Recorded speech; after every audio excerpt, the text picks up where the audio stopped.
Here's an exciting AI demo for you. This is the world's first eLLM by Hume AI. And what's an eLLM? Well, the E stands for empathetic, which means that it is detecting my emotions. In fact, you can see here that it is looking for and differentiating between 37 different kinds of emotional expressions just using my webcam.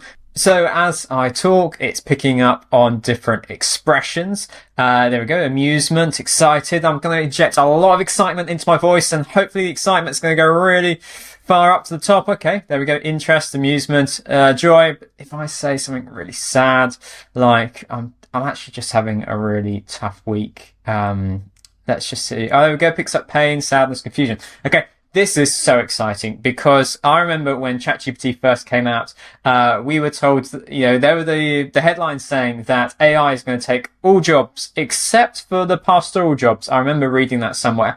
But we've got an AI now which is potentially better, certainly on a quantitative way, is better at detecting human emotions than a human. Like evolution, of course, gives us a big boost. The ability for most of us to be able to look at another human face and tell what they're feeling on the inside. That's part of who we are as humans and our need to be social mammals. But what if an AI is already better or on the path to being better? What if an AI therapist is just going to pick up things that even the best trained, most experienced human therapists cannot pick up? And that's really important for democratizing solutions to mental health. It just means that the price of a therapy session can come way down if that therapy session can be hosted by an AI. Now, there's some ethical considerations there. Of course, there's privacy considerations.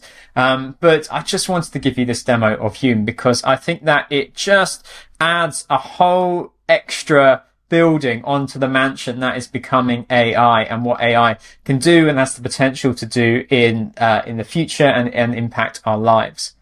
Because I like to make a comparison with driverless cars. It is, of course, a huge challenge with all of the cameras, maybe LiDAR involved, the machine learning to interpret what's going on around the car on the road. It's a huge challenge to have full self-driving cars. But at the end of the day, as long as it can be proved that a computer can drive safer than a human, that the statistics say that a computer has less accidents than a human, well, then that's safer. So I think we can apply the same ethical framework potentially to AI, particularly when used in a medical or a therapeutic context, which is as long as it makes less mistakes, as long as it does less harm than the average human practitioner in that role, then shouldn't we be looking to the AI? Shouldn't we be using the AI to do these most amazing things in our lives and bring that price down, and just make, therapy, AI therapy, for example, AI coaching is another one,